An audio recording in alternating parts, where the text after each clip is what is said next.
Il faut réfléchir ensemble à l'introduction de l'informatique dans l'enseignement. Conscient de la nécessité de cette réflexion commune, il nous a paru nécessaire et important d'inviter Gilles Devec, professeur d'informatique à l'École polytechnique et chercheur à l'INRIA. La formalisation des mathématiques, la preuve de programme, la sûreté des logiciels sont ses domaines de prédilection. Parallèlement à ses activités de recherche, il s'intéresse à la philosophie des sciences et a écrit de nombreux ouvrages de vulgarisation. Gilles Devec a été très présent dans le débat autour de l'introduction de la science informatique dans le secondaire, une réflexion qui concerne de près l'assemblée de professeurs de mathématiques que nous sommes. Monsieur Devec, je vous laisse la parole.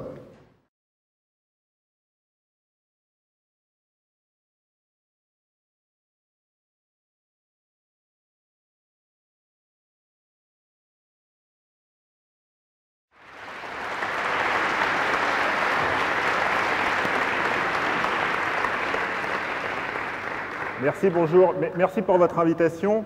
Donc, je me suis dit, c'est votre 4e jour de colloque, puis ça fait 100 ans que vous travaillez. Et 100 ans, c'est impressionnant, il n'y a pas énormément d'institutions qui ont 100 ans dans notre pays. Donc, au moins au début de l'exposé, dans la première moitié, je vais plutôt que vous parler de sciences, plutôt que vous parler de maths, plutôt que vous parler d'informatique, je vais vous raconter une histoire. Donc, c'est une histoire qui se passe dans une petite pièce qui est ici, et dans laquelle on peut entrer et sortir par 2 portes. Il y a une porte ici, c'est la porte A, et il y a une porte là, c'est la porte B. Ok, jusque-là? Alors, il y a une chose qui est importante, c'est que les 2 portes ne doivent jamais être ouvertes en même temps. Alors, pourquoi? Parce que j'ai oublié de vous dire que cette petite pièce, c'est en fait le sas d'entrée dans un vaisseau spatial. Et de ce côté-là, vous avez le vaisseau spatial, avec ici un spationaute, et de ce côté-là, c'est le vide intersidéral. Donc si jamais les 2 portes sont ouvertes en même temps, le vide entre dans le vaisseau, ou l'air sort du vaisseau, et les spationautes sont happés dans le vide intersidéral. Donc vous comprenez que c'est important que les 2 portes ne soient jamais ouvertes en même temps. Donc pour s'assurer de ça, on a décidé de mettre 2 portiers, alors qui s'appellent Alice.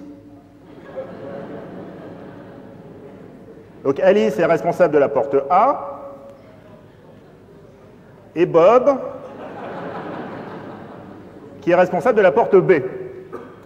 Et alors les règles pour les portiers sont simples, c'est que si jamais un spationaute se présente à une porte, eh bien, le portier doit ouvrir la porte, mais avant ça, il doit vérifier que l'autre porte est fermée. Donc là, par exemple, Alice vérifie que la porte de Bob est fermée, donc elle peut ouvrir sa porte. Voilà. Le spationaute peut entrer dans le sas. Maintenant,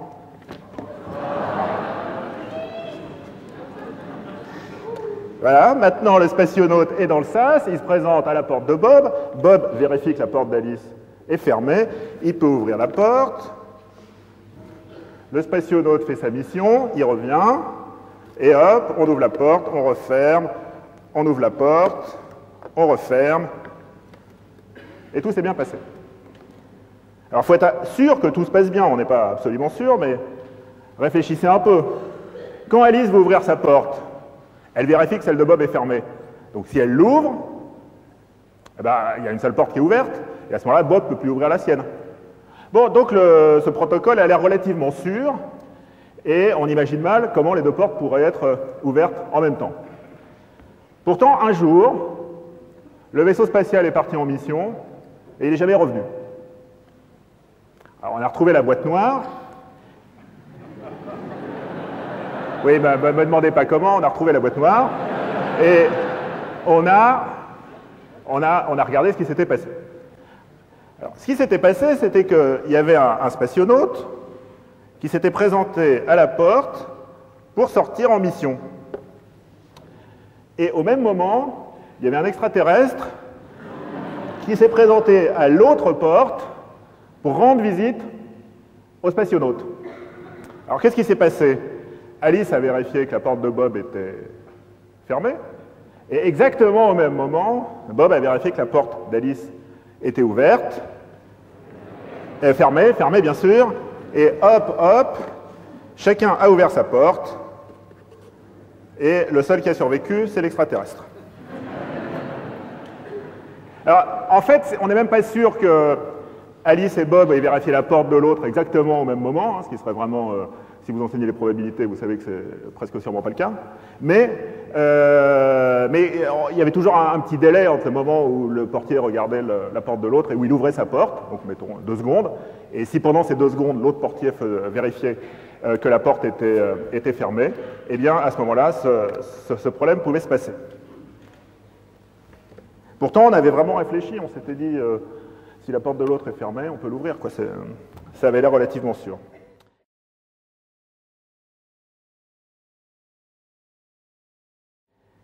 Bon, alors on a dit, on va changer le système. De toute façon, il fallait reconstruire un autre vaisseau.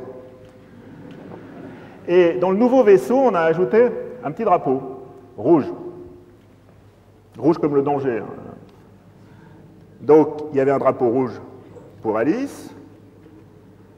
Alors, on va mettre Alice ici, comme ça vous verrez le drapeau rouge.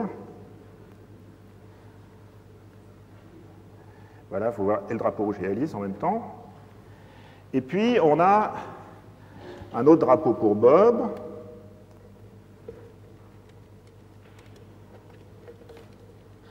Et les 2 drapeaux sont baissés. Et maintenant, le protocole est complètement différent. Quand le cosmonaute ou un extraterrestre se présente à l'entrée, comme ça, ici, ce que doit faire Alice, c'est d'abord lever son drapeau. Donc elle prévient, comme ça, attention, je vais ouvrir la porte. Et puis, une fois qu'elle a levé son drapeau, il faut qu'elle vérifie, alors non pas que la porte de Bob est fermée, mais que le drapeau de Bob est baissé. Et si c'est le cas, elle peut ouvrir sa porte et ça continue comme tout à l'heure. Elle ouvre sa porte, elle referme la porte et elle peut baisser le drapeau. Alors vous allez me dire, c'est la même chose de vérifier que le drapeau est levé ou baissé que de vérifier si la porte est ouverte ou fermée, mais pas du tout, parce qu'il faut d'abord lever le drapeau, puis vérifier, puis ouvrir. Si on vérifiait, puis on levait le drapeau et on ouvrait, ça ne changerait rien. Mais comme il faut d'abord voir le drapeau, puis vérifier, puis ouvrir, on se dit quand même le protocole est différent, et là, il est peut-être sûr. Mais comme avec la première génération de vaisseaux, on avait une espèce de preuve que c'était correct. Vous vous souvenez, j'avais réussi à vous convaincre que ça marchait. Je vous avais dit, si on vérifie que l'autre porte est fermée avant d'ouvrir, il ne faut pas y avoir de porte ouverte en même temps. Cette fois-ci, on s'est dit, il faut atteindre un degré de certitude plus grand de la sûreté de ce protocole. Et donc, la seule chose qui peut nous donner une certitude absolue, ce sont les mathématiques. Donc, on a tenté de mathématiser cette situation, ce qui s'était passé, et à la fois dans le premier vaisseau et dans le second.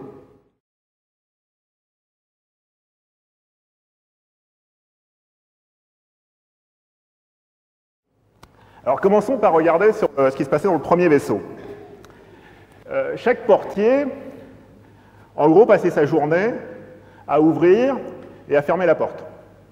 Donc c'était une vie simple, qui n'était pas du tout ennuyeuse, mais qui était simple. Il n'y avait que 2 états, ou bien le portier se disait « ma porte est ouverte », ou bien il se disait « ma porte est fermée ». Et dans le premier cas, il était dans un état mental, et je vais insister sur le fait que c'est un état mental, ce n'est pas de l'état de la porte dont je parle, c'est de l'état mental du portier, on va discuter ce point tout de suite. Il y avait l'état mental où le portier disait « ma porte est fermée » et l'état mental où il disait « ma porte est ouverte ». Et puis, comme il y a 2 portiers, vous avez vite fait la combinatoire, il y a 4 possibilités. Ou bien Alice et Bob pensent que leur porte est fermée, enfin ont une porte fermée. Ou bien Alice a une porte fermée et Bob a une porte ouverte. Ou bien c'est le contraire, ou bien les 2 ont une porte ouverte. Alors ça, c'est juste la description des états possibles du système, le système étant les 2 portiers pris ensemble. Bien. Maintenant, après les états, les actions, Donc quelles sont les choses qui peuvent se passer et quelles sont les choses qui ne peuvent pas se passer? Alors, ce qui peut se passer, c'est une transition de l'état 0,0, les deux portes sont fermées, vers l'état 1,0, c'est-à-dire Alice a une porte ouverte et Bob a sa porte fermée. Pourquoi? Parce que cette transition, c'est celle où Alice ouvre la porte et dans un état, dans une situation où la porte de Bob est fermée, et ça c'est autorisé. En revanche, cette transition de 0,1 vers 1,1 est impossible, puisqu'ici encore c'est Alice qui ouvre sa porte, mais la porte de Bob, 1, est ouverte, et donc ça c'est interdit. Donc parmi les différentes transitions entre un état et un autre, il y a des transitions qui sont possibles, et il y en a d'autres qui sont impossibles.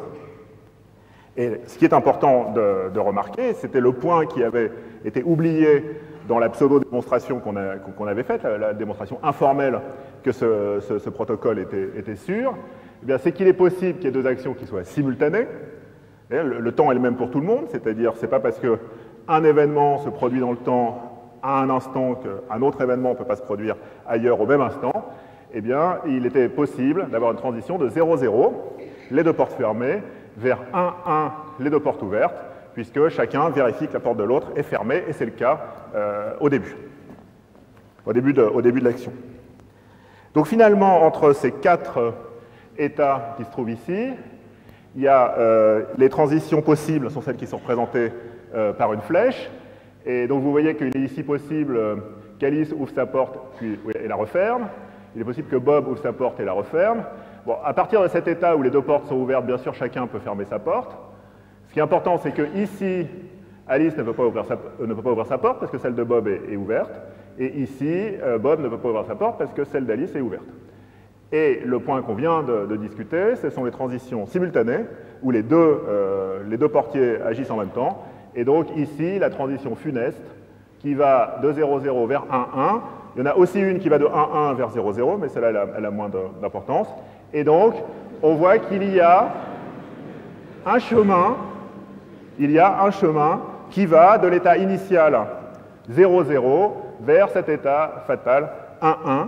Et donc, on voit sur ce graphe que ce protocole n'est pas sûr à cause de cette transition simultanée.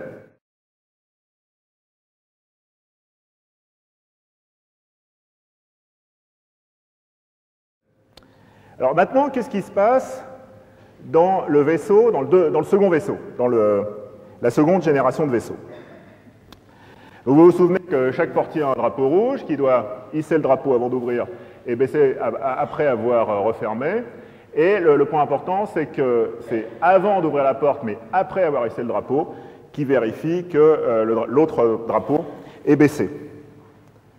Alors dans ce cas-là, si on se concentre sur un des deux portier, eh bien, sa vie maintenant est beaucoup moins monotone qu'avant. Il n'a plus juste deux actions possibles, ouvrir, fermer, mais sa vie a un cycle à 4 saisons. D'abord, il hisse le drapeau, ensuite il vérifie que le drapeau est baissé, il ouvre la porte, puis après il ferme la porte, il baisse le drapeau et il est revenu à l'état initial, il peut à nouveau hisser le drapeau, etc. Donc, vous voyez qu'il y a 4 états mentaux du portier maintenant. Il y a l'état 0, dans lequel le drapeau est en bas et la porte est fermée. Et puis, ensuite, il y a l'état 1, dans lequel le portier a hissé le drapeau, mais n'a pas encore ouvert la porte. Il y a l'état 2, dans lequel la porte est ouverte, le drapeau est hissé, bien sûr, et la porte a été ouverte. Il y a l'état 3, dans lequel la porte a été refermée, mais le drapeau est toujours hissé. Et puis après, on revient à l'état 0, dans lequel le drapeau est baissé et la porte est fermée. Alors, c'est le moment de comprendre qu'on parle d'états mentaux du portier et pas uniquement d'état de la porte, et en l'occurrence de la porte et du drapeau, parce que vous voyez que dans l'état 1 et dans l'état 3, il y a la porte et le drapeau sont exactement dans le même état. C'est-à-dire le drapeau est en haut et la porte est fermée. Mais pour des raisons complètement différentes. Dans ce cas, parce que le portier a déjà hissé le drapeau, mais n'a pas encore ouvert la porte. Et dans ce cas-là, parce qu'il l'a déjà refermé, mais n'a pas encore baissé le drapeau. Donc, si on regarde juste l'état de la porte et du drapeau, on confond ces deux états. Mais si on prend en compte la mémoire du portier, qui sait s'il vient de hisser le drapeau ou de refermer la porte, eh bien, dans ce cas-là, on a 4 états qui sont distincts. C'est en ça que c'est des états mentaux du portier et pas uniquement des états de la porte, puisqu'il y a la mémoire, il y a une forme d'hystérésis qui est prise en compte. Donc maintenant, on a 4 états et 2 portiers. Alors 4 états pour chacun des portiers et 2 portiers en tout. Donc si on regarde l'état complet du système, eh bien, il y en a combien? Ah, vous êtes vraiment fatigué. Il y en a 4 fois 4, et ça fait 16, oui, bravo. Donc voici les 16 états. Alors avec ici l'état initial, où les deux portes sont fermées, et puis ici l'état fatal, où les 2 portes sont ouvertes. Vous vous souvenez, l'état où les portes sont ouvertes, c'est 2. D'accord? État 0, le drapeau est baissé et la porte est fermée. État 1, on a levé le drapeau. C'est l'état 2, on a ouvert la porte. Et puis l'état 3, on a déjà refermé la porte. Donc c'est ça l'état qu'il faut chercher à éviter. Et si vous regardez les flèches là, entre ces 16 états, ça a l'air d'être un peu fouillis. Il y a 37 flèches, mais c'est relativement simple. À partir de n'importe quel état, vous avez une possibilité pour Alice d'avancer.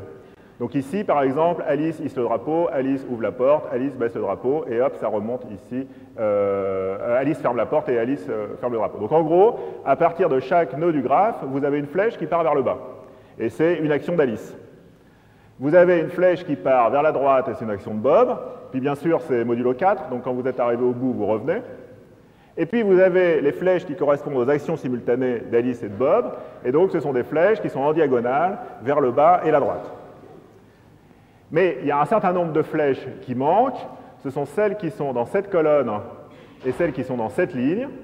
Et ça correspond, cette colonne, cette ligne, ça correspond au cas où Alice ouvre la porte.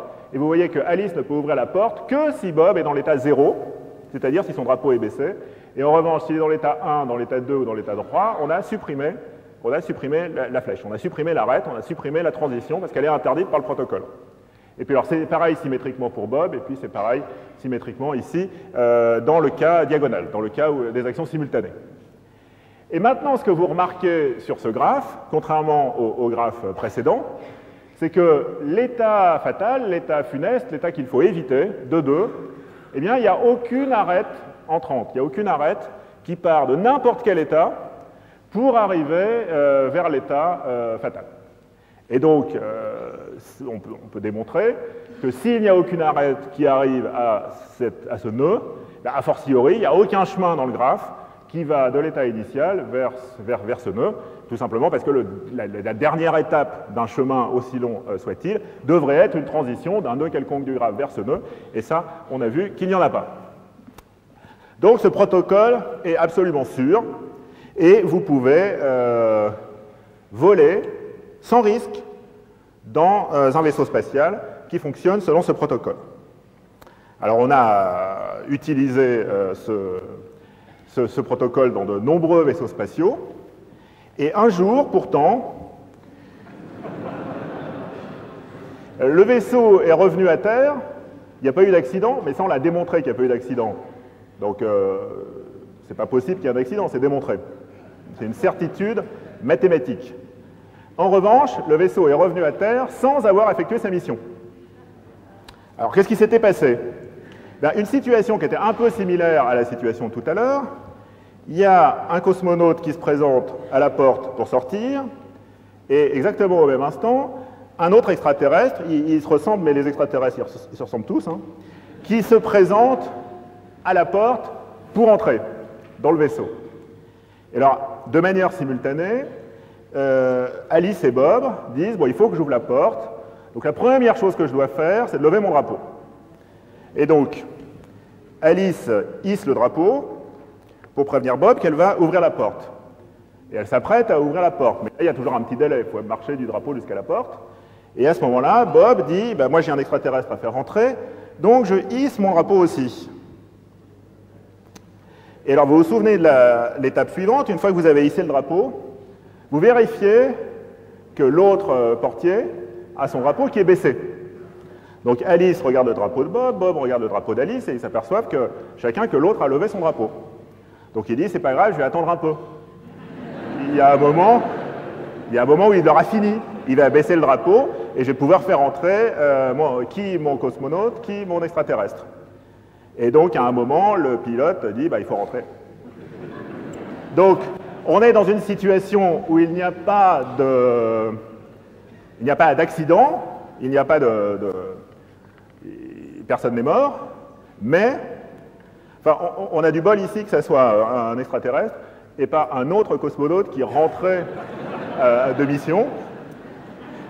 Mais enfin, le vaisseau n'est pas détruit, c'est l'essentiel, mais en revanche, il peut arriver des situations où le protocole est bloqué, et le fait que le protocole soit bloqué, vous pouvez le voir à nouveau sur ce graphe, parce que symétriquement à ce nœud ouvert-ouvert, dans lequel il n'y a pas d'arête entrante, vers lequel il n'y a pas d'arête qui arrive, eh bien vous avez ce nœud 1,1 qui, d'une part, est accessible à partir de l'état initial, c'est-à-dire il y a un chemin ici, un autre chemin là et un troisième chemin là qui vont de l'état initial vers ce nœud, mais de ce nœud, il ne part aucune arête. Et donc, quand le système est arrivé dans cet état, il n'a aucun moyen d'évoluer. Et si vous regardez ce qu'est l'état 1,1, c'est précisément l'état, les deux portes sont fermées et les deux drapeaux sont hissés. Donc c'est exactement le scénario qu'on vient de voir. Le scénario qu'on vient de voir, c'était sans doute celui-là, moi que ce soit celui-là, je ne me souviens plus, mais on est dans cet état. Et vous voyez d'ailleurs que c'est le seul état dans le graphe qui est, le seul nœud du graphe qui vérifie cette propriété de ne pas avoir d'arête sortante. Et donc ça, c'est ce qu'on appelle une situation d'interblocage, un deadlock. Et donc on s'est dit, bah, il va falloir faire un nouveau système et construire un troisième vaisseau où le système est encore différent. Mettre des drapeaux ne suffit pas.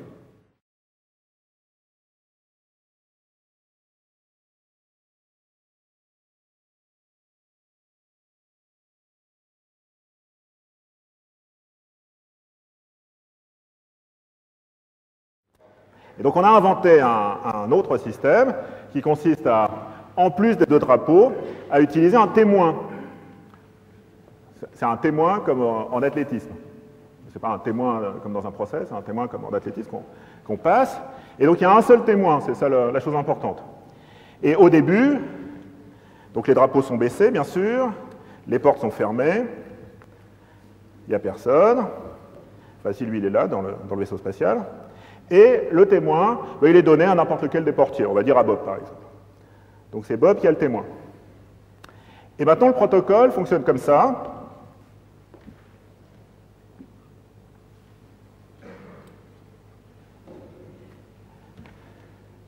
Quand un des portiers veut ouvrir sa porte, parce que quelqu'un se présente, il doit d'abord lever le drapeau. Donc là, ça marche exactement comme avant.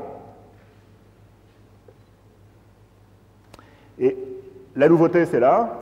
Entre le moment où il a levé le drapeau et où il va vérifier et ouvrir la porte, eh bien, il doit céder le témoin. Donc, qu'est-ce que ça veut dire céder le témoin? C'est-à-dire que s'il a le témoin en main, il le lance à travers le sas à l'autre portier. Et s'il n'a pas le témoin, parce que l'autre portier a le témoin, il ne fait rien. Donc ça, c'est ce qu'on appelle céder le témoin. Vous allez tout de suite me poser la question, mais qu'est-ce qui se passe si de manière simultanée, les deux portiers cèdent le témoin? Oui, mais céder le témoin, il n'y a pas besoin d'avoir le témoin. C'est-à-dire, ou bien on fait rien, ou bien on le cède. Donc qui a le témoin à la fin? Bon, on peut considérer que le témoin a, par exemple, ici, Alice et Bob cèdent le témoin en même temps. Bob ne fait rien, Alice lance le témoin, donc c'est Bob qui l'a. Bon, on peut aussi considérer que Alice le lance, puis Bob le relance, et c'est Alice qui l'a.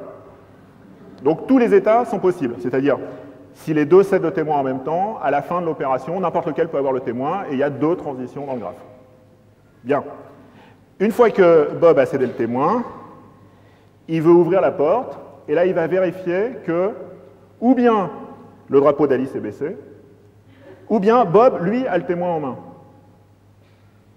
Et vous allez me dire, il ne peut pas l'avoir en main puisqu'il vient de le céder. Oui, mais Alice peut lui avoir cédé entre-temps.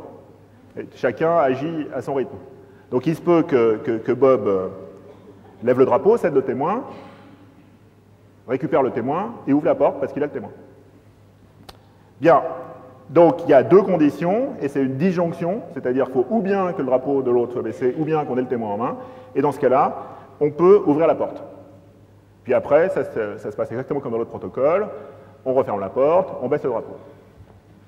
Et vous voyez que dans la situation dans laquelle on était tout à l'heure, c'est-à-dire les deux drapeaux sont levés, eh bien, l'un des portiers, forcément, a le témoin.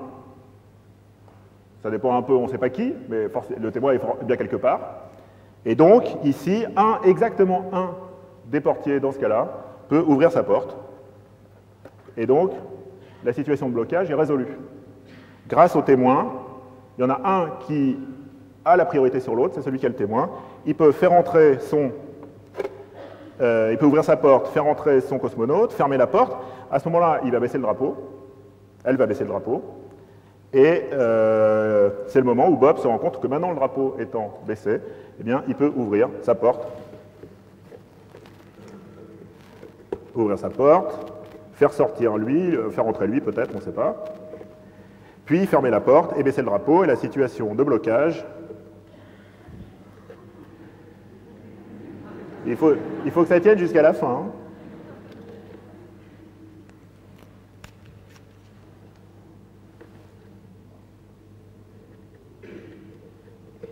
Voilà. Et donc la situation de blocage est résolue. Mais à nouveau, se pose la question, est-ce que ce nouveau protocole est sûr? Et surtout, est-ce qu'il est franc de situation de blocage?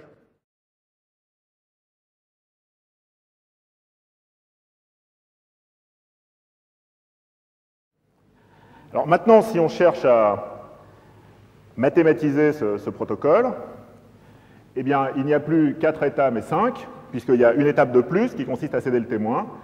Et donc, les états mentaux, c'est d'abord 0 au début, puis on hisse le drapeau, on cède le témoin, ça c'est la nouvelle étape. On vérifie, maintenant c'est compliqué, que le drapeau est baissé, ou bien qu'on a le témoin en main et on ouvre la porte. On est dans l'état 3, donc 3 c'est l'état où la porte est ouverte, donc 3-3 ça sera l'état à éviter. On ferme la porte et on baisse le drapeau.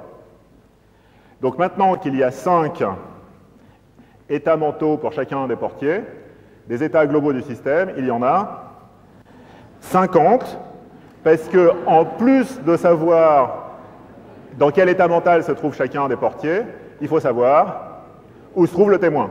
Et donc ça multiplie par 2 le nombre d'états. Un état maintenant a cette forme, 3, 3 Alice, 0, 3 Alice. 0, ça veut dire qu'Alice est dans l'état initial, dans l'état où son drapeau est baissé, sa porte est fermée, tout va bien. 3, ça veut dire que Bob est dans l'état où son drapeau est hissé, la porte est ouverte. Et Alice, ça veut dire que c'est Alice qui tient le témoin en main. Et donc il y a cette question qui est, qu'est-ce qui se passe si les deux portiers cèdent le témoin en même temps, c'est-à-dire si on part de l'état 1-1 pour aller vers l'état 2-2, bien dans ce cas-là, on peut aller vers l'état 2-2 Alice ou 2-2 Bob, et les deux transitions existent. Bien, alors j'étais un peu paresseux, je n'ai pas dessiné le graphe à 50 états. Mais ce graphe, on peut le calculer entièrement, hein, c'est pas difficile. Les gens qui font ça de manière professionnelle calculent des graphes qui ont 10 puissance 13 états. Donc 50, ça va. Mais c'est dur à dessiner à la main. Et donc, si on veut, donc ce qu'on peut faire, c'est calculer entièrement le graphe et vérifier tous les chemins. D'abord pour s'assurer que le protocole reste sûr, hein, puisque ce protocole est beaucoup plus libéral que le précédent. Il y avait des situations qui étaient bloquées où on ne pouvait rien faire, et là on a autorisé de nouvelles actions. Donc le premier problème qui se pose, c'est le problème de la sûreté, de s'assurer que l'état 3-3 n'est pas accessible. Mais une fois qu'on a un graphe de 50 états, on peut calculer tous les chemins du graphe et vérifier qu'il n'y a pas de chemin qui va de 0,0 vers 3,3.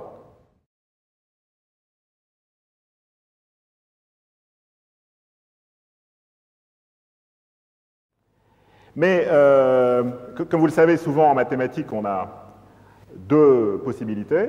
Une possibilité, c'est de calculer, et l'autre, c'est de raisonner. Donc, mon exemple favori là-dessus, sur cette opposition calculée-raisonnée, c'est Archimède versus Newton. Donc, Archimède, pour calculer la surface d'un segment de parabole, le découpe en une infinité de petits triangles, détermine par un raisonnement géométrique complexe l'aire de chacun des triangles et fait la somme infinie pour obtenir 4 tiers.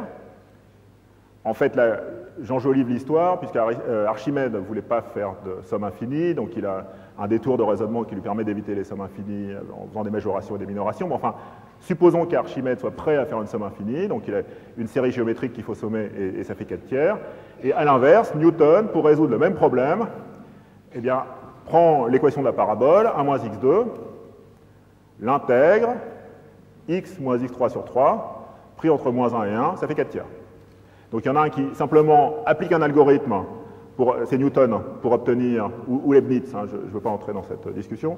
Donc avec le calcul intégral, on a juste un polynôme, on l'intègre, ça c'est un algorithme, on le prend entre deux bornes, ça c'est un algorithme, on obtient le résultat.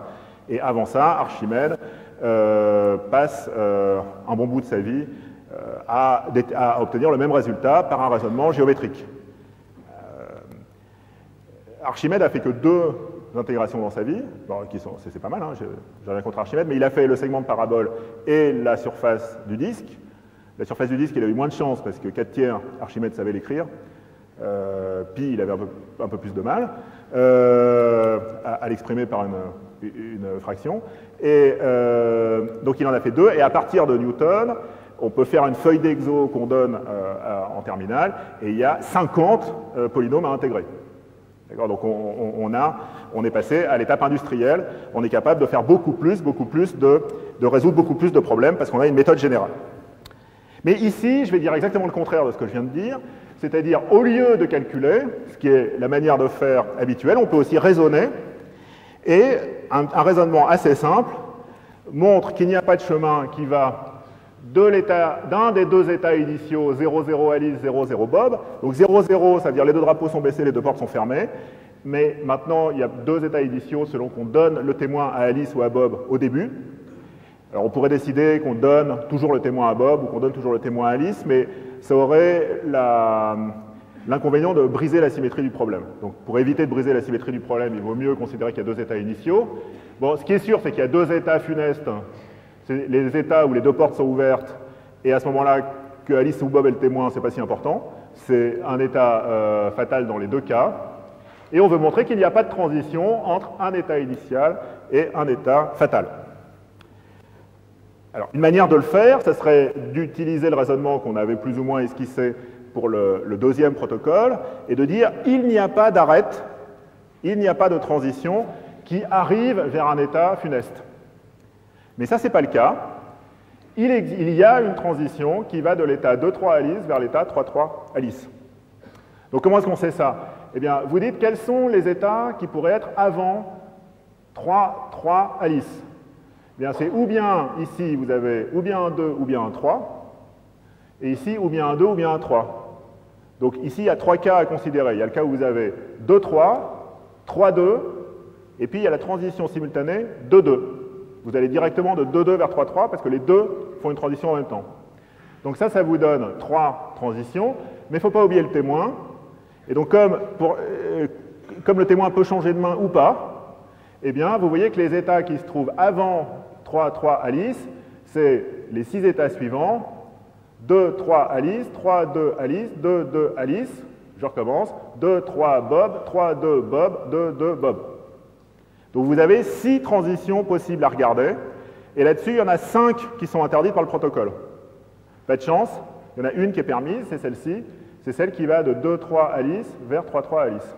Ben, vous itérez le même raisonnement, et vous dites qu'est-ce qu'il peut y avoir avant 2,3 Alice. Là, vous avez à nouveau 6 possibilités, mais aucune de ces 6 transitions n'est permise. Donc, il n'y a pas de chemin qui va d'un état initial vers l'état 3,3 Alice. Eh bien, pourquoi? Parce que la dernière étape de ce chemin serait forcément cette transition, et l'avant-dernière étape, eh bien, ça peut être rien. Ça peut pas être, elle ne peut pas exister. Donc, il n'y a pas de chemin. Bon, et c'est là le jour où on est content de ne pas avoir brisé la symétrie, on dit c'est pareil pour 3,3 Bob. Donc, le protocole reste sûr. Même quand on a introduit cette nouvelle possibilité d'ouvrir une porte parce qu'on détient le témoin en main, Il n'y a pas de situation où, par exemple, l'un des portiers ouvre la porte parce qu'il est le témoin, et l'autre des portiers ouvre la porte parce qu'il a vérifié que le drapeau est baissé. Donc l'analyse du graphe des transitions montre que le protocole est sûr, et par un raisonnement assez similaire, mais où à nouveau on peut ou bien calculer tous les chemins du graphe et juste vérifier la propriété, ou bien on peut faire un raisonnement comme celui-ci, on arrive également à la situation qu'il n'y a pas de situation de blocage. Donc à partir de n'importe quel nœud du graphe, il y a toujours une possibilité d'évoluer vers un autre état. Et une propriété qui est du même style mais un peu plus forte, c'est que si un portier veut ouvrir la porte, si on lui demande d'ouvrir la porte, eh bien après un temps fini, il pourra toujours le faire. Et ça, c'est une situation un peu plus forte que l'absence de blocage, puisque pour éviter l'absence de blocage, par exemple, il vous suffirait d'interdire à l'un des portiers de faire quoi que ce soit, et l'autre pourrait faire à peu près ce qu'il veut. Et vous voyez que le système aurait toujours une possibilité d'évoluer, parce que le portier qui est libre pourrait toujours agir. Mais ce n'est pas ça qu'on veut. Ce qu'on veut, c'est que chacun des portiers puisse agir éventuellement, enfin, fatalement, enfin, à partir d'un certain temps, que si un portier souhaite agir, il puisse toujours le faire au bout d'un certain temps. Et donc ça, on peut démontrer que c'est également le cas avec ce protocole. Donc c'est un protocole compliqué qui demande 2 drapeaux et un témoin. On peut pas, on ne sait pas faire avec moins.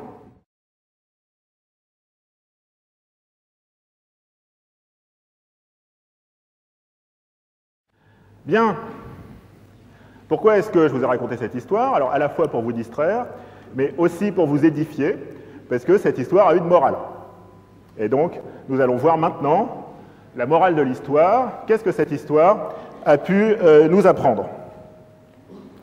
Alors d'abord, vous vous demandez peut-être d'où vient cette histoire, et je vais vous rassurer, ce n'est pas juste, elle ne sort pas juste de mon cerveau malade.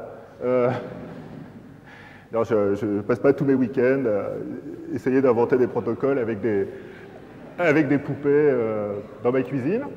C'est un problème qui est un problème très important en informatique, qui est un problème de synchronisation, qui s'appelle le problème de l'exclusion mutuelle. Et c'est un problème de synchronisation de 2 processus qui ne doivent pas être dans un certain état critique de manière simultanée. Alors il y a plein d'exemples qu'on peut donner. Par exemple, il ne peut pas y avoir les 2 portes qui sont ouvertes en même temps. Donc ça, vous avez compris. Mais également, si vous avez une imprimante, donc un exemple beaucoup plus banal, si vous avez une imprimante qui est partagée par un réseau d'ordinateurs, il ne faut pas que 2 ordinateurs puissent imprimer en même temps. Parce qu'au mieux, les pages des 2 documents sont intercalées. Et au pire, c'est les symboles, symbole par symbole, il y a un intercalement. Donc, il y a un moment où l'une des imprimantes a le témoin, ou l'un des ordinateurs a le témoin, ou a levé le drapeau, ou quelque chose, mais les autres ne peuvent pas imprimer à ce moment-là. Il faut qu'ils attendent que l'impression soit terminée. Bon, et puis, il y a un problème similaire dans les bases de données, par exemple, où imaginez que sur votre compte en banque, il y ait 2 virements qui soient faits. D'accord? Donc, le Père Noël vous a fait un énorme virement, et le ministre de l'Éducation nationale, au même moment, vous fait un autre virement. Bon. Qu'est-ce que fait l'ordinateur? Il doit faire 2 choses. Il doit d'abord lire l'état de votre compte, puis il doit ajouter au solde de votre compte la somme du virement, donc c'est une somme algébrique, et ensuite il doit réécrire à l'endroit où votre compte est stocké, où l'état de votre compte, le solde de votre compte est stocké, il doit réécrire la nouvelle valeur. Et donc ça, ce qui est important, c'est que les 2 processus, eh bien, il y en a un qui lise puis qui écrive, et puis l'autre qui lise et qui écrive. S'il y en a un qui lit, un qui lit, un qui écrit, ben vous voyez qu'il y a un des 2 virements qui est pour la banque. Et donc ça, c'est un problème qui s'appelle, dans les bases de données, c'est ce qui s'appelle le problème de l'atomicité. Il faut que l'ensemble de l'opération qui consiste à lire la valeur, ajouter, faire l'addition et écrire la valeur, soit une opération atomique. Atomique signifie indécomposable. On ne peut pas la décomposer en plus petits éléments qu'on peut ensuite intercalés les uns avec les autres. Voilà, donc au-delà de la technologie des vaisseaux spatiaux, ce problème de l'exclusion mutuelle est un problème essentiel. Alors, si je vous en parle aussi, c'est parce que c'est un exemple de problème mathématique qui est motivé par des considérations extra-mathématiques. C'est-à-dire, c'est une manière de répondre à la question que vos élèves vous posent peut-être de temps en temps, mais à quoi ça sert tout ça? Mais là, il y a une réponse qui consiste non pas à dire ça permet de faire des vaisseaux spatiaux, ça permet de calculer la fréquence d'oscillation d'une masselotte au bout d'un ressort, des applications de ce type, mais des applications qui, là, sont prises dans un champ technologique différent, qui est le champ technologique de l'informatique. Donc, c'est ou bien de l'informatique théorique, si vous voulez, ou bien des mathématiques qui sont motivées par des problèmes d'informatique. Donc, c'est un des points essentiels, c'est un des modes d'interaction entre les mathématiques et l'informatique, c'est que l'informatique, comme à peu près toutes les autres sciences, pose des problèmes aux mathématiques que les mathématiques doivent résoudre. Et c'est une des manières de penser l'interaction entre mathématiques et informatique, qui se calque sur l'interaction entre mathématiques et physique. Ben, les physiciens ont besoin de matrices, les physiciens ont besoin de dérivés, donc les mathématiciens inventent les matrices, les mathématiciens inventent les dérivés. Bien, mais ce n'est pas tout à fait, mon unique motivation. Oui, alors j'ai oublié de vous dire que vous avez remarqué que garantir l'exclusion mutuelle, c'était le deuxième protocole, c'est relativement facile. Ce qui est plus difficile, c'est de garantir l'exclusion mutuelle tout en garantissant la possibilité de progresser pour chacun des processus. Et ça a demandé l'introduction du témoin. Et c'est une idée qui est relativement récente, puisque l'algorithme que je vous ai présenté, le protocole que je vous ai présenté, qui s'appelle le protocole de Peterson, eh bien, il date de 1981. Donc il a 30 ans, il est beaucoup, beaucoup plus jeune que l'APM. Bien, mais ce n'est pas la seule chose qui nous intéresse. Donc au début, quand j'ai commencé à faire la maquette et que j'ai commencé à faire les transparents, j'étais parti de l'idée que la méthode de Peterson, c'était certainement quelque chose que vous ne vouliez pas enseigner à vos élèves. Je me suis dit, c'est quelque chose que nous enseignons au niveau L3 ou au niveau M1, enfin ça dépend des endroits. Mais je me suis dit, bon, je vais vous le présenter pour vous, pour que vous partiez en ayant appris quelque chose, mais pas pour vos élèves. Puis, au fur et à mesure que je faisais les transparents, je me disais, mais pourquoi pas le faire pour les élèves? De quoi on a besoin comme connaissance mathématique? On a besoin de savoir compter jusqu'à 5, enfin 4, 0, 1, 2, 3, 4, pour numéroter les états. On a besoin d'un petit peu de français, il faut savoir écrire A et B. Et puis après, on a besoin de faire des graphes et de regarder des chemins dans des graphes. Et les notions de sûreté, tel nœud du graphe n'est pas accessible à partir de l'état initial, les notions de blocage, à partir de tel nœud, on ne peut pas évoluer. Et les notions de progrès sont des notions qui sont aujourd'hui enseignées au niveau M1, mais qui pourraient tout à fait être enseignées en 5e. Je veux dire, c'est des notions qui sont tout à fait compréhensibles par des lycéens et des collégiens. Il faut un petit peu faire des maquettes. C'est important, quand on enseigne l'informatique, c'est important de donner quelque chose à voir. D'accord? On a deux cerveaux, vous savez, qui sont à peine reliés. Il y a un cerveau qui traite toutes les données symboliques. Il y a un cerveau qui traite toutes les données visuelles. Donc quand on fait de la géométrie, par exemple, on fait connecter les deux cerveaux.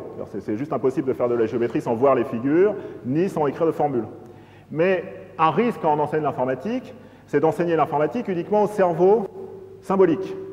Et du coup, le cerveau qui processe les images, il processe d'autres images à ce moment-là. Et ce n'est pas ce qu'on veut.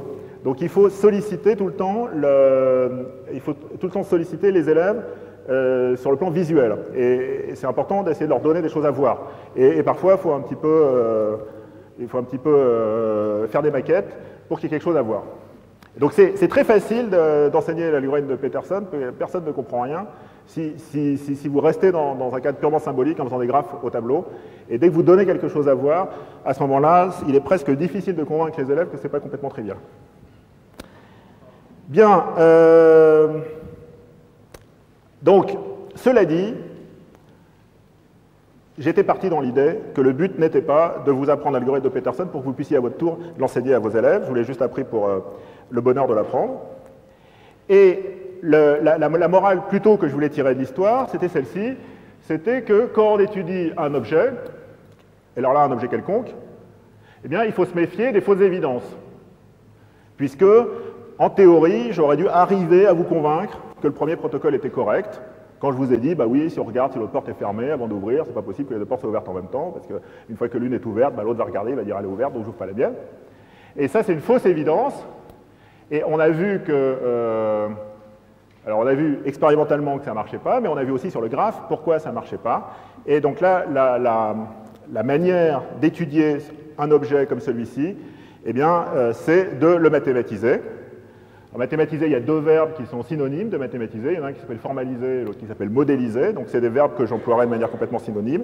Et une fois qu'on a mathématisé le problème, eh bien, de démontrer un certain nombre de ses propriétés.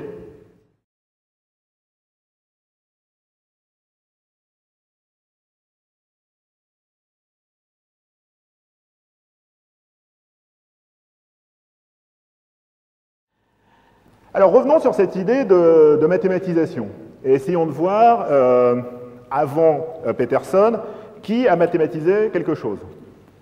Donc là, j'ai mis des grands noms de la mathématisation, Galilée, Kepler, Newton, Maxwell. Et donc Galilée, en 1623, a été plus ou moins le premier à dire qu'en physique, la manière de faire de la physique, c'était de mathématiser les objets physiques et ensuite de les étudier mathématiquement. Et ça s'opposait à un point de vue qui était à l'époque de Galilée, qu'on appelait le point de vue aristotélicien, qui est à la fois le point de vue d'Aristote, mais qui est surtout le point de vue des aristotéliciens de la fin du XVIe siècle et du début du XVIIe siècle, qui considèrent qu'on peut avoir un lien direct avec l'objet qu'on étudie, et que les mathématiques ne sont pas utiles. Ce qui est important, c'est de voir l'objet, de le toucher, et d'avoir un lien direct. Et cette idée est revenue, revient de manière périodique dans l'histoire. Les arguments des aristotéliciens ne sont pas tous débiles. Il y a des arguments qui sont intéressants d'observer, intéressants de discuter. Par exemple, vous savez qu'une sphère touche un plan tangent à la sphère en un point unique. Et donc les aristotéliciens objectent à Galilée qu'une sphère physique ne peut pas toucher le plan de la table. Si vous posez une sphère sur la table, elle ne peut pas le toucher par un point unique. Ça marche aussi, ça marche aussi avec un cylindre. Si vous prenez un cylindre et que vous le posez, là ça ne touche pas par un point unique, mais l'ensemble des points de contact est une droite. Et donc il est de mesure nulle. Et donc, les aristotéliciens disent la pression dans ce cas-là est infinie. Et ça, c'est pas possible parce que le rouleau de scotch ne va pas supporter une pression infinie. Oui, donc ce n'est pas des arguments complètement absurdes, mais là, la réponse, c'est qu'une sphère avec un petit méplat, ça reste un objet mathématique. Ça reste un objet qu'on peut étudier mathématiquement. Bien, Kepler, Newton, le mouvement des planètes, et donc Kepler, spécifiquement le mouvement des planètes, Newton généralise ça à n'importe quel objet soumis à la gravitation. Et puis, avec le même type de technique que Newton que Kepler et Newton, Maxwell, enfin surtout que Newton, Maxwell montre que, en gros, les équations du champ électromagnétique, eh bien, c'est comme les équations de la mécanique, c'est-à-dire c'est des équations différentielles du deuxième ordre. Pas les mêmes, mais on est encore dans un domaine où on mathématise avec des équations différentielles.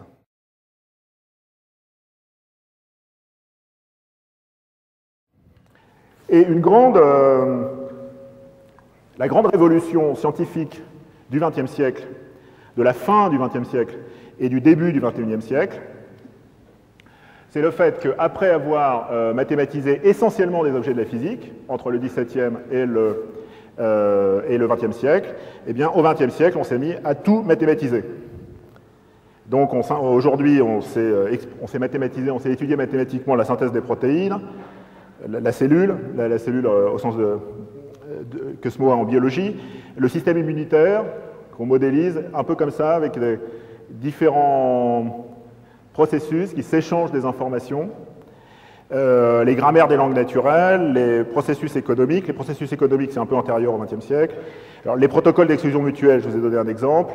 Les réseaux ferrés et aériens, aujourd'hui, pour organiser un réseau ferré, un réseau aérien, on commence par le mathématiser. C'est des problèmes d'optimisation, des problèmes de recherche opérationnelle qui sont immenses.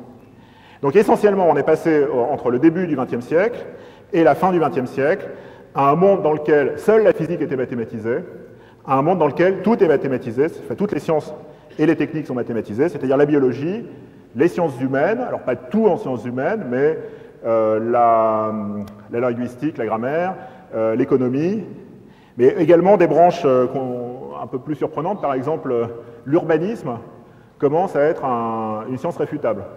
Il y a des modèles de construction des villes qui sont simulables, et donc on peut ajuster des paramètres et voir comment les villes se développent et comparer la forme des villes qu'on obtient à des villes réelles, et on arrive à voir si le modèle mathématique qu'on a proposé est en accord avec les faits ou pas.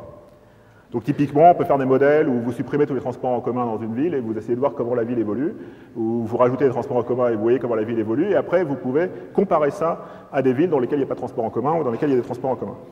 Et puis, bien entendu, les objets techniques, donc le protocole d'exclusion mutuelle ou les réseaux ferrés ou aériens, qui ne sont pas des objets scientifiques, mais qui sont des objets techniques, et on les utilise exactement comme les objets du monde réel, on les étudie avec des outils mathématiques. Donc, le fait que jusqu'au début du XXe siècle, seuls les objets de la physique étaient mathématisés, seule la physique était mathématisée, c'est pas moi qui le dis, c'est les physiciens. Et donc ça, c'est une citation qui est attribuée à Ernst Rutherford, qui disait « En science, il n'y a que la physique, le reste, c'est de la collection de timbres. » Et collection de timbres, il fait référence, j'imagine, à la botanique, où on classe les plantes dans un herbier, et on leur donne des noms, en général des noms en latin, et voilà, c'est ça la botanique à l'époque de Rutherford. Et vous voyez qu'on est très loin aujourd'hui de la biologie, c'est plus du tout ça. La biologie, c'est plus la classification des espèces, on n'est plus à cette étape. Et ce qui s'est passé entre-temps, c'est que la biologie, comme la physique, est devenue une science qui est complètement mathématisée. Alors, pas complètement mathématisée, il y a des branches de la biologie qui sont complètement mathématisées.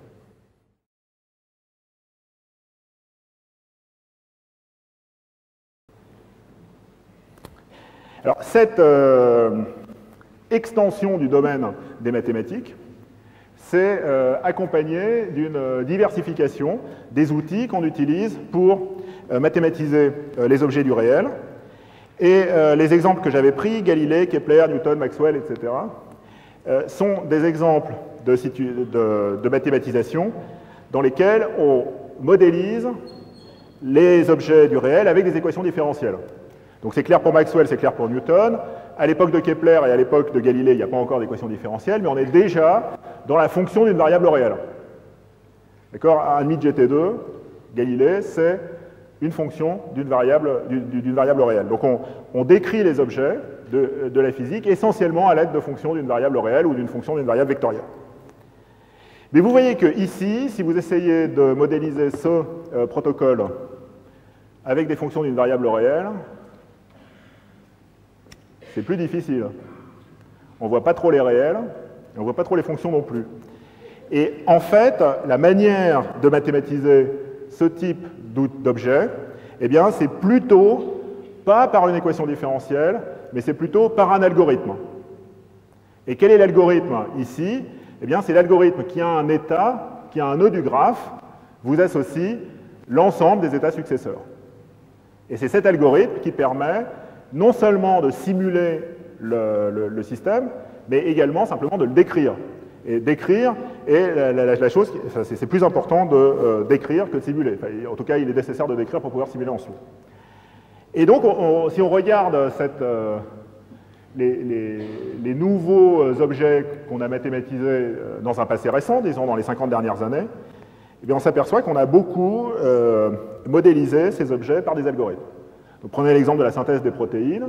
Vous avez un brin d'ARN qui est une suite de bases azotées, et vous voulez associer à cette suite, qui est une suite finie à valeur dans un ensemble de 4 éléments, une protéine, c'est-à-dire une autre suite, mais qui est une suite finie à valeur dans un ensemble de 20 éléments, qui sont les 20 acides aminés dont les protéines sont constituées. Et ça, c'est un algorithme qui consiste à les lire 3 par 3, puis il y a une table de correspondance, et à fabriquer jusqu'à trouver un codon stop où on s'arrête. Donc il y a aussi un codon start qui dit où commencer.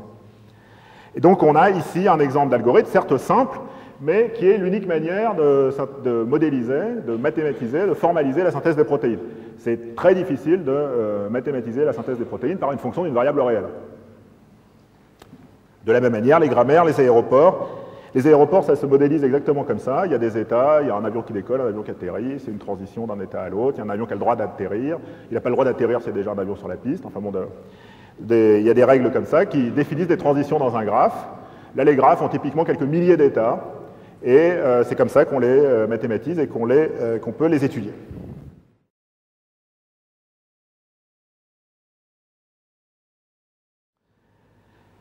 Alors, où est la difficulté quand on veut étudier un système en d'abord le mathématisant, puis ensuite en démontrant des propriétés du modèle mathématique qu'on a construit? Et si vous regardez un problème comme un problème de physique, une masselotte qui oscille au bout d'un ressort, poser cette équation différentielle n'est pas trop difficile en fait. Vous lisez l'énoncé, on vous dit il y a un objet de masse m qui est soumis à la gravité et à la force de rappel d'un ressort. Donc chaque phrase de l'énoncé se traduit par un terme dans l'équation. Donc passer de la description informelle de la description du système à l'équation différentielle n'est pas la grosse difficulté. Ça peut parfois être un peu plus difficile que l'exemple que je viens de donner, mais ce n'est pas là qu'est la difficulté. La difficulté, c'est de résoudre cette équation. Ça, c'est difficile. Enfin, c'est difficile. C'est là qu'est la vraie difficulté. Et donc, on a cette habitude que quand on étudie mathématiquement un objet du réel, la difficulté, c'est après avoir construit le modèle mathématique, d'arriver à étudier le modèle mathématique, qui est en général un modèle mathématique complexe. Ici, l'exemple est complètement inverse. Résoudre est relativement facile. Quand je vous ai montré ce graphe tout à l'heure,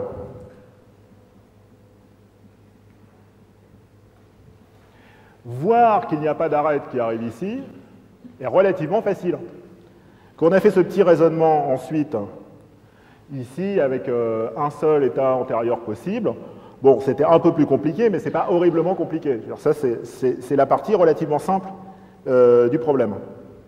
En revanche, ce qui est difficile, c'est de mathématiser le problème. Si je vous raconte juste l'histoire sans vous donner le graphe, ben c'est plus difficile de comprendre comment passer de l'un à l'autre. Et il y a plein de questions qui se posent. Par exemple, est-ce qu'il faut distinguer l'état 1 et 3? Est-ce que l'état entre drapeau levé et porte pas encore ouverte, c'est le même que l'état porte fermée, drapeau pas encore baissé? C'est-à-dire, est-ce qu'on doit prendre en compte ce que c'est le portier, ou est-ce qu'on doit juste prendre en compte ce qu'on est capable d'observer, le drapeau et la porte? Quand on a décrit le troisième algorithme, le véritable algorithme de Peterson, est-ce que dans la description de l'état, il faut inclure l'identité du portier qui a le témoin en main ou pas? Alors si on ne l'inclut pas, on a une description du système qui est correcte, mais qui est beaucoup plus grossière. Et en fait, on arrive à obtenir beaucoup moins de propriétés du système, et en particulier, dans ce cas-là, on n'arrive pas à montrer que le système est sûr. Donc on est obligé d'avoir une description relativement fine, mais le choix de l'atomicité, le choix de la finesse de la description, eh bien c'est un véritable art. Peut-être pas dans ce cas-là, mais il y a des systèmes qui sont difficiles à mathématiser. Il faut exactement comprendre quelles sont les lunettes qu'on veut prendre, quels sont les aspects du système qu'on veut garder, quels sont ceux qu'on veut négliger, qu'on veut abstraire, et ça c'est difficile. Par exemple, il fallait se poser la question de savoir s'il fallait considérer des transitions parallèles dans lesquelles les deux portiers faisaient l'un et l'autre une action au même moment. Alors une solution, c'est de dire non, c'est pas nécessaire, on n'a qu'à considérer que c'est la même chose que si l'un fait l'action puis l'autre. Oui, mais ça ne marche pas, parce que si l'un fait l'action puis l'autre, quand le premier a fait l'action, l'état a changé, donc si la transition est conditionnelle à l'état, eh bien à ce moment-là, il se peut que la transition soit possible ou pas possible. Et donc typiquement, si Alice ouvre la porte d'abord, ensuite Bob ne peut pas l'ouvrir, mais en revanche, ils peuvent l'ouvrir en même temps. Donc il est nécessaire ici de considérer les transitions parallèles, et si on ne les considère pas, on a un résultat faux. Donc vous voyez qu'il y a plein de questions qui se posent au moment de la formalisation, alors que dans le cas de la physique, la formalisation était plutôt la partie facile, et en revanche, une fois que le problème est formalisé, une fois qu'on a le graphe sous les yeux, les propriétés apparaissent de manière presque évidente.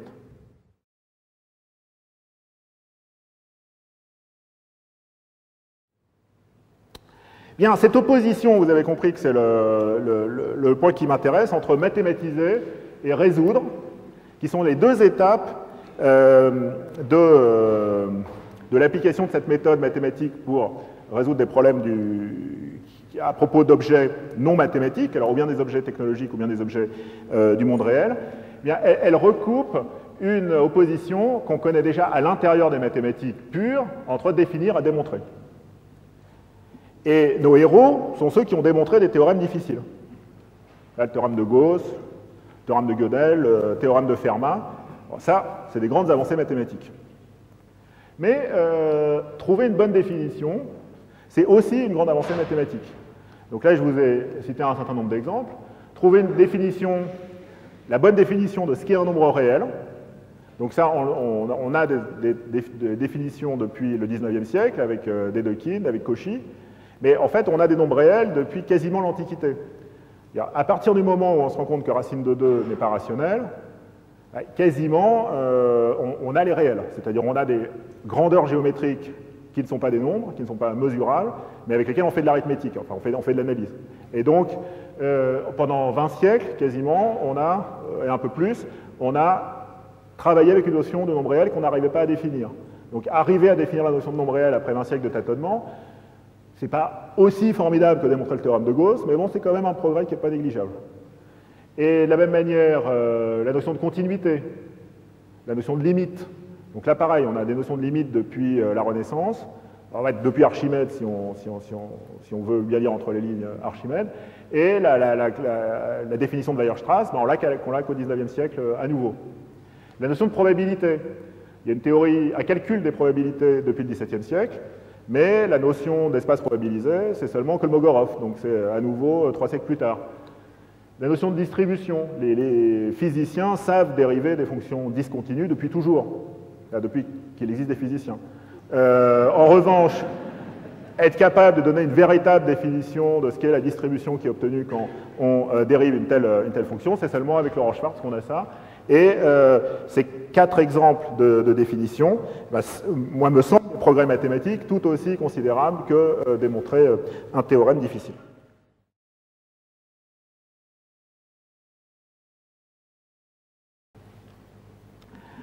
Bien, ça pose une question à laquelle j'ai bien sûr pas de réponse, mais que je peux au moins vous soumettre en tant que question.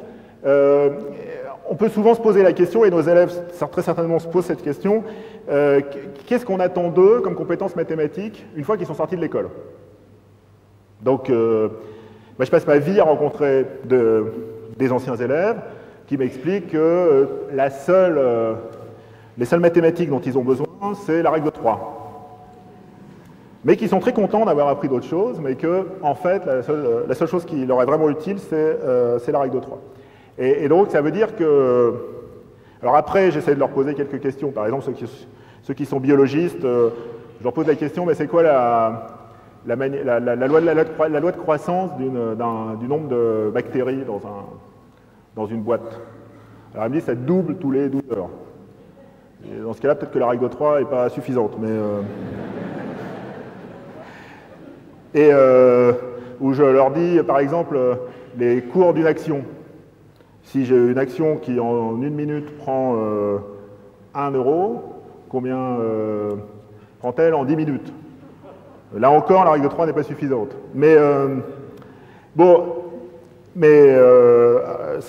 ne voulais pas juste persifler, je voulais dire que cette question, ils se la posent. Les élèves se posent la question, pourquoi est-ce qu'on leur apprend les mathématiques et quel type de compétences mathématiques, ils vont avoir besoin dans leur vie. Et vraisemblablement, ils n'auront pas à démontrer de théorèmes très difficiles au cours de leur existence, sauf s'ils deviennent mathématiciens, bien sûr. Mais ceux qui ne deviendront pas mathématiciens n'auront pas à démontrer de théorèmes très difficiles. En revanche, tous auront, à un moment, à aborder un problème qui se pose à eux en mathématiciens. Donc, ou bien ils vont s'intéresser à la thermodynamique de la machine à vapeur, et là, ils auront besoin d'équations différentielles pour comprendre la thermodynamique, mais presque, plus vraisemblablement, ils vont s'intéresser à la manière d'organiser un réseau de tramway dans une ville. Et là, ils auront besoin d'autres types de mathématiques, mais l'idée est la même, c'est-à-dire ils auront besoin de formaliser un tout petit peu leur réseau de tramway pour savoir ce qui est optimal pour mettre les horaires. Ils auront besoin, je ne sais pas, de modéliser la demande de tramway en fonction de l'heure de la sortie des écoles, et il faut mieux mettre plus de tramway ici qu'à d'autres moments, et ils auront besoin de mesurer le nombre de personnes qu'il y a dans un tramway, de faire un petit modèle pour essayer de comprendre où vont les gens quand ils descendent du tramway, est-ce qu'ils prennent un autre tramway, etc. Et donc, il y a une manière mathématicienne d'aborder tous ces problèmes qui consiste à les modéliser et à étudier le modèle qu'on a, puis après à comparer le modèle à la réalité. Et puis s'il y a des différences, eh bien, on affine le modèle jusqu'à progresser vers un modèle relativement satisfaisant. Et puis il y a d'autres manières d'aborder ces problèmes, qui sont les manières non mathématiques, qui consistent essentiellement à avoir plein de certitudes sur ce qu'il faut faire. Et puis quand les gens ne sont pas d'accord, on organise un débat. Et à la fin du débat, on sait mieux ce qu'il faut faire. Donc, par exemple, en physique, comment savoir quelle est la température à laquelle l'eau bout? Il y en a qui croient que c'est 100 degrés, d'autres qui pensent que c'est 120. Alors, on fait un débat. À la fin du débat, tout le monde tombe d'accord que c'est pas très loin de 110.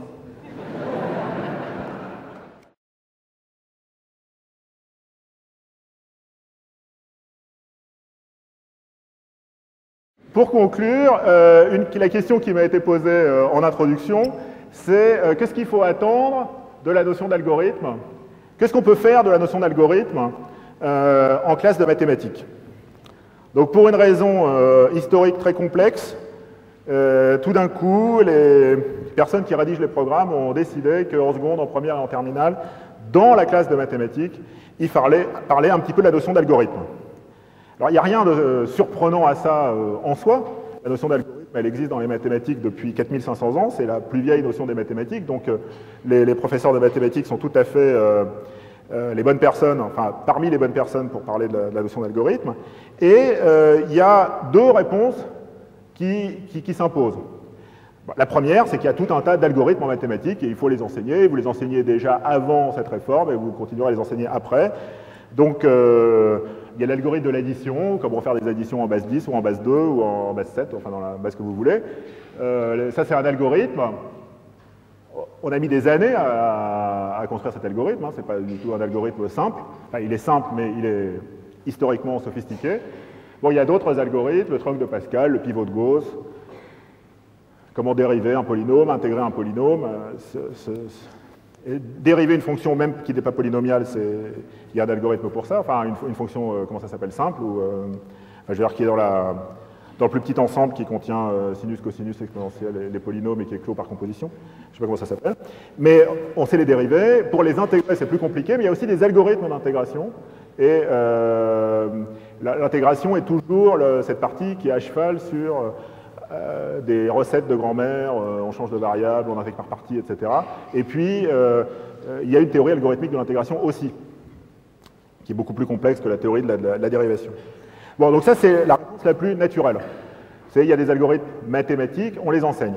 Le seul point qui est important de comprendre ici, c'est que ces algorithmes, c'est 1% des algorithmes. Les algorithmes qui opèrent sur des objets mathématiques, comme des systèmes d'équations, des matrices, des polynômes, c'est une toute petite partie de l'algorithmique. Les gens qui font de l'algorithmique s'intéressent à ces algorithmes-là, mais il y a énormément d'algorithmes qui n'opèrent pas sur ce type de données. Les algorithmes de routage qui permettent à un paquet de circuler sur un réseau, les algorithmes d'exclusion mutuelle. Donc c'est une partie de l'algorithmique qui est très importante, pour lesquels les profs de maths sont bien sûr les plus compétents pour que les profs de maths sont les plus compétents pour enseigner, mais c'est pas ça l'algorithmique. Ça c'est l'algorithmique mathématique, c'est une petite branche de l'algorithmique. Alors après il y a une deuxième réponse possible, c'est qu'il y a des objets dans les mathématiques qui sont par nature algorithmiques. Il y a des définitions qui sont par nature algorithmiques et d'autres non. Donc mon exemple favori là-dedans, donc tous ceux qui m'ont déjà entendu parler où que ce soit, j'ai toujours pris cet exemple, donc il faut me le pardonner, c'est quand vous cherchez à définir la collinéarité entre deux vecteurs, il y a la définition naturelle qui est de dire il existe un scalaire tel qu'un vecteur soit égal à l'autre multiplié par ce scalaire, ou bien nul. Ça, c'est une définition qui n'est pas algorithmique. Alors pourquoi? Parce qu'il y a un quantificateur existentiel dedans. Vous dites il existe un scalaire. Donc si je vous donne deux vecteurs du plan qui sont donnés par leurs coordonnées, vous devez démontrer qu'il existe un scalaire et c'est à vous de trouver le scalaire. Donc ça vous demande de proposer le scalaire. Donc ça, ce n'est pas un algorithme. L'algorithme ne sait pas proposer le scalaire. En revanche, une fois que vous avez remarqué que pour deux vecteurs du plan donnés par leurs coordonnées, à nouveau, exclusivement dans ce cas-là, Eh bien, une autre définition possible, c'est le produit des extrêmes égale le produit des moyens. Là, vous voyez que si je vous donne deux vecteurs, pas leurs coordonnées, eh bien, il vous suffit de faire le produit des extrêmes et le produit des moyens pour savoir s'ils sont collinaires ou pas. Donc il y a de ces deux définitions qui définissent bien entendu la même notion, il y en a une qui est algorithmique et l'autre qui ne l'est pas. Et c'est important de savoir que la notion de collinéarité peut être rendue algorithmique, parce que quand vous faites un problème et que vous avez réduit votre problème initial à celui de décider la collinéarité de deux vecteurs, vous savez que vous avez terminé, même s'il vous reste deux grosses multiplications à faire, et une soustraction, enfin une comparaison, eh bien, vous dites, bon, c'est bon, la collinéarité, c'est algorithmique, il n'y aura pas de problème. Si j'arrive à réduire mon problème à de la collinéarité, je sais que je vais arriver à le résoudre. Et ça, c'est très important, parce que quand on résout des problèmes, on ne peut pas réinventer tout le temps toutes les mathématiques, on est obligé de s'appuyer sur des méthodes, et algorithme n'est jamais que le nom de ces méthodes. Donc, ça, c'est la deuxième idée.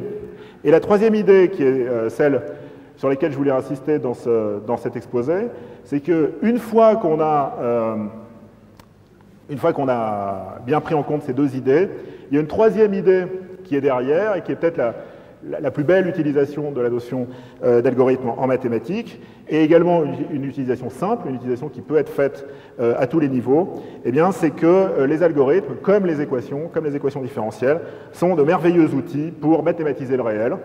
Et donc les exemples que je vous ai donnés aujourd'hui, c'était la synthèse des protéines, les grammaires des langues naturelles, mais la synthèse des protéines, les grammaires des langues naturelles, tout le monde s'en fout. Le plus bel exemple, bien sûr, c'est celui des protocoles employés par les portiers dans les vaisseaux spatiaux.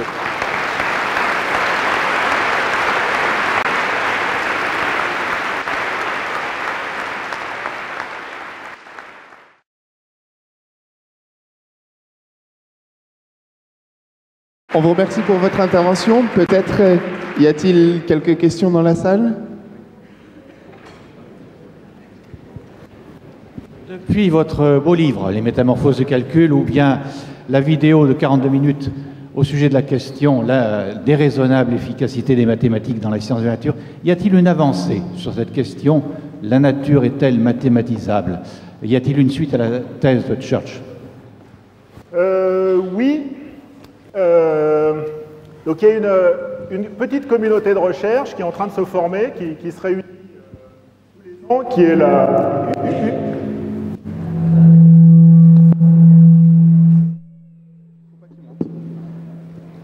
Donc il y a une petite communauté de recherche qui se réunit tous les ans et qui s'appelle Physique et Calcul. Donc cette année on s'est réunis à Luxor en Égypte, c'était pas mal. Et donc, il y a plusieurs questions qui apparaissent. Il y a une question qui est dans l'explication de la mathématisabilité de la nature, il y a un phénomène qui semble avoir une importance tout aussi grande que la vitesse de la lumière en tant que borne absolue.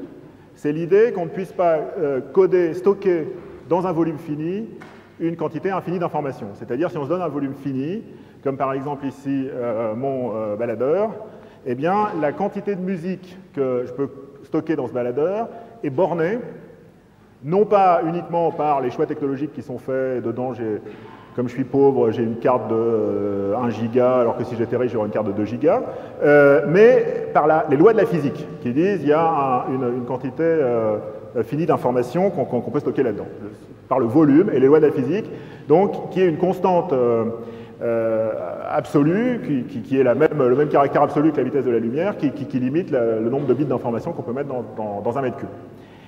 Et donc cette idée, qui est une idée relativement ancienne, au sens où dès les années 70, il y a les premiers articles qui commencent à suggérer cette idée, les physiciens commencent à se dire que dans un certain nombre de situations, elle explique beaucoup de choses. En particulier, il y a des tentatives d'expliquer les inégalités de Heisenberg uniquement à partir de ce principe. Donc ce n'est pas vraiment des avancées qui ont eu lieu depuis que j'ai écrit les métamorphoses du calcul. Je l'ai écrit il y a 3 ans, donc la science va très bien sûr doucement, 3 ans à l'échelle de l'histoire des sciences, c'est rien. Mais c'est des idées, disons, qui étaient dans l'air et qui dans les années 90, dans les années 2000, et donc qui aujourd'hui commencent à percoler en physique. Et ce n'est pas parce que j'ai écrit ce livre qu'elle percole, c'est un mouvement naturel qui se passe dans une interaction entre informatique et physique. Ce qui est intéressant, c'est que cependant, je dois être un peu plus pessimiste que ce que je viens de dire, c'est que cette interaction entre physique et informatique, elle va beaucoup plus doucement que l'interaction qui a lieu, par exemple, entre informatique et biologie. Donc la bioinformatique, aujourd'hui par exemple à l'INRIA, c'est pas loin de 20% des recherches qui sont à l'INRIA, c'est-à-dire l'utilisation d'outils algorithmiques pour modéliser des processus biologiques. Bon, c'est devenu maintenant, j'allais dire tous les biologistes font ça, mais quasiment. Et donc il y a une question qui est difficile, qui est de comprendre pourquoi les physiciens sont plus résistants, pourquoi est-ce qu'ils progressent vers cette idée d'utiliser des outils algorithmiques, mais plus doucement que les biologistes. Et la réponse possible est que, tout simplement, les physiciens avaient déjà des outils avec l'analyse, avec les équations différentielles, etc. Et du coup, ils ont des outils, on leur propose de nouveaux outils, bon, ils disent, bon, c'est bien, mais on a déjà des outils, alors que les biologistes étaient en manque d'outils, étaient en demande d'outils, si bien que, quels que soient les outils qu'on leur propose, ils sont toujours contents, ils les prennent toujours. Et au contraire, disons, on aimerait que les biologistes aient parfois plus d'esprit critique vis-à-vis des outils mathématiques qu'ils utilisent et que les physiciens aient parfois un peu moins d'esprit critique vis-à-vis des nouveaux outils qu'on peut leur proposer.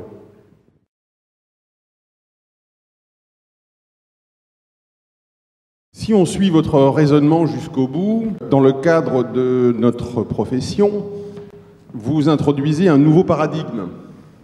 Je veux dire par là qu'on a enseigné ou appris l'enseignement des mathématiques à la grand-papa, si on peut dire.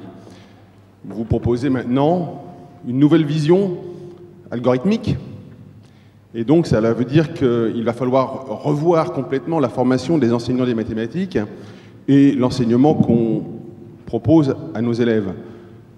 Qui assure cet enseignement? Les informaticiens? Les mathématiciens? Les matheux? Alors, que votre profession comme la mienne soit en perpétuel mouvement, c'est plutôt quelque chose dont il faut se réjouir. Enfin, j'étais à l'Assemblée générale qui a précédé cet exposé et j'avais l'impression que tout le monde était d'accord sur le fait que la profession de professeur de mathématiques, comme toutes les professions, était tout le temps, enfin, comme beaucoup de professions, était tout le temps en perpétuelle évolution et que c'est quelque chose de formidable. Alors cependant, la rupture épistémologique, et bien sûr quand je fais un exposé comme ça, je la magnifie un peu pour... néanmoins, ce n'est pas une rupture au sens où... Une révolution scientifique, ça ne consiste jamais à mettre complètement à la poubelle le système d'avant et à repartir sur des bases neuves. D'ailleurs, ça, c'est la manière dont on explique les révolutions scientifiques aux petits-enfants, mais bien entendu, toutes les connaissances antérieures se transforment, s'adaptent, se resituent dans ce cadre-là. En particulier, quand je fais cet exposé devant des analystes, ils me disent toujours, mais est-ce que ça veut dire que la notion de nombre réel est à mettre à la poubelle? Est-ce qu'on va disparaître? Est-ce que les notions de fonction d'une variable réelle vont disparaître? Ou les notions d'équation différentielle? Et là, la réponse est bien entendu non. Et il y a des théorèmes qui montrent pourquoi la réponse est non, parce que les solutions des équations différentielles sont, pour beaucoup d'équations différentielles, des fonctions calculables. Alors, la meilleure preuve qu'elles soient calculables, enfin c'est un théorème, mais on a une intuition de ça, par le simple fait que quand on a une équation différentielle, il y a des gens qui font de l'analyse numérique et qui sont capables de calculer une solution approchée avec une précision arbitraire. Et donc ça, c'est le signe que la solution elle-même est une fonction calculable. On est capable de l'approcher par des fonctions calculables avec une précision arbitraire. C'est ça la définition de la calculabilité pour une fonction d'une variable réelle. Donc ça veut dire que le langage des équations différentielles est en soi un langage d'expression d'algorithme. Donc pour embêter mes collègues du département de mathématiques, je leur dis que c'est le plus beau des langages de programmation. Et donc ils sont toujours... à la fois fâchés que je dise que c'est un langage de programmation, mais comme je dis que c'est le plus beau, bon, ils ne peuvent pas non plus trop être fâchés. Donc ça veut dire que les outils de modélisation par des équations différentielles, ils gardent toute leur pertinence, y compris dans ce monde-là. Et ils gardent toute leur pertinence, non pas parce qu'on va avoir d'un côté des formalisations à base d'équations différentielles, mettons pour les phénomènes continus, et puis d'un autre côté des formalisations à base algorithmique pour, disons, des phénomènes discrets, mais parce qu'il y a une unité, dans tout ça. Donc ça veut dire que ce changement de paradigme, cette révolution scientifique, on peut l'accueillir doucement, c'est-à-dire on peut dire, voilà, on a des outils de modélisation qui sont utilisés en physique, qui sont les équations différentielles, qui sont formidables, et il faut bien entendu continuer à les enseigner. Je pense que même en mettant bout à bout toutes mes vidéos, on ne me trouvera pas en train de dire qu'il faut cesser... Non, je ne vais pas le dire parce qu'après on peut couper, et puis... Donc, je vais dire positivement, j'ai toujours dit qu'il fallait continuer à enseigner les équations différentielles, mais à côté de ça, il y a quand même d'autres outils de modélisation, et c'est bien de les enseigner ensemble, et c'est bien aussi de les comparer, c'est bien de savoir quand utiliser quoi, et c'est bien aussi de voir qu'il y a une communauté d'idées qui est cette idée de formaliser le réel.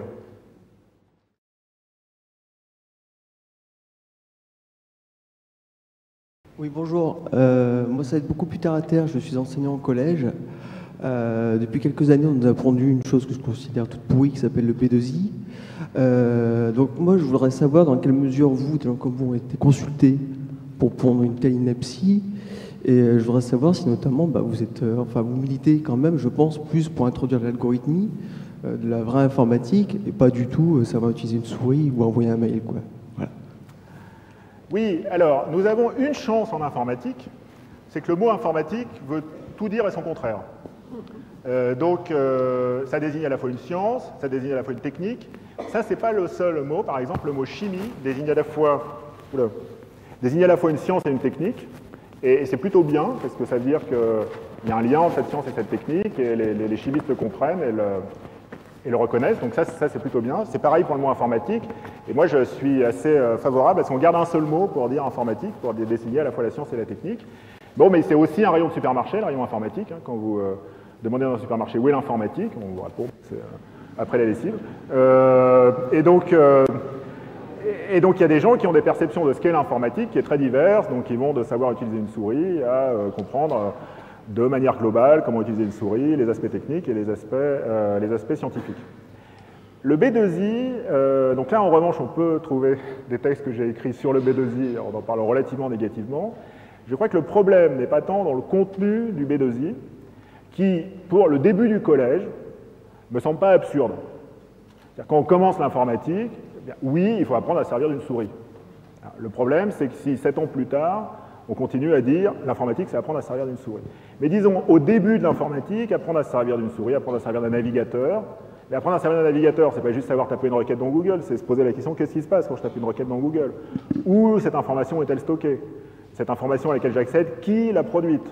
Comment est-ce que, entre le producteur et moi, elle est parvenue? Et quand on se pose vraiment ces questions, comme le font un certain nombre d'enseignants qui enseignent la technologie au collège, eh bien, on arrive à des vraies questions d'informatique. Le vrai problème du B2I, c'est cette idée qu'on peut enseigner une discipline en demandant à une dizaine de profs d'en faire chacun un petit bout. Et donc, on pourrait faire ça avec les maths, par exemple. Donc, je vais juste vous décrire ce que ça serait pour les maths, et après, avec votre esprit d'abstraction, vous serez capable de projeter ça sur l'informatique. Ça veut dire, par exemple, nombre négatif, nombre positif. Qu'est-ce qui peut enseigner ça? Le prof d'histoire, avant Jésus-Christ, après Jésus-Christ. Le jour où il fait avant Jésus-Christ, après Jésus-Christ, il explique les entiers relatifs. Et puis, les coordonnées dans le plan, qui peut expliquer ça? Le prof de géographie. Latitude, longitude. Oui, c'est pas tout à fait pareil que abscisse ordonnée, mais c'est pas très grave. Bon, donc, le prof de géographie va expliquer ce que c'est les coordonnées.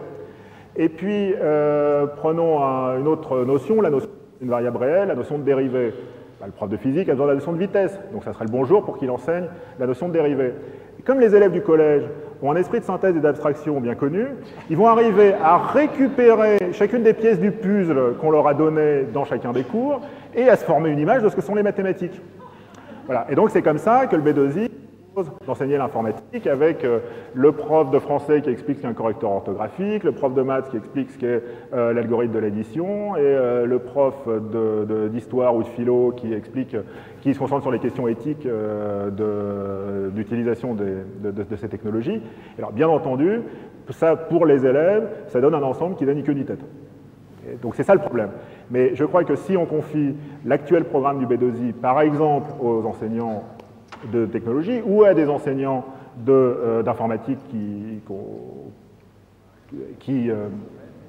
qui serait introduit dans le dispositif.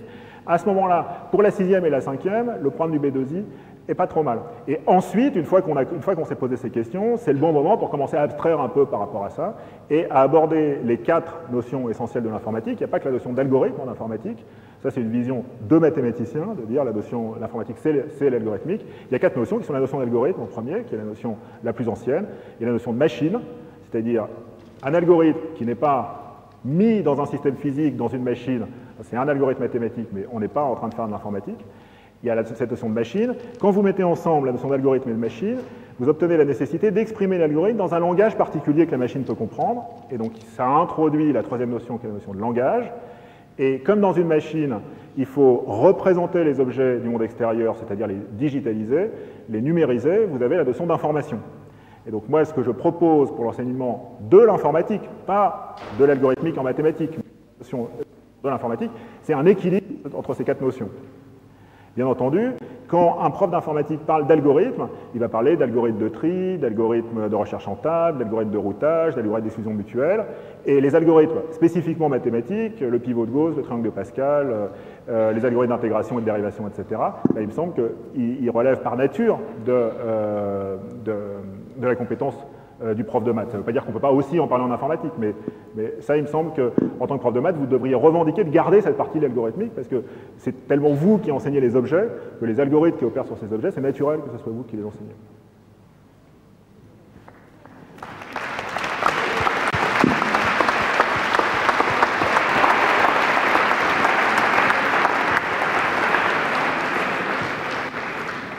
Eh bien, merci beaucoup d'être venu.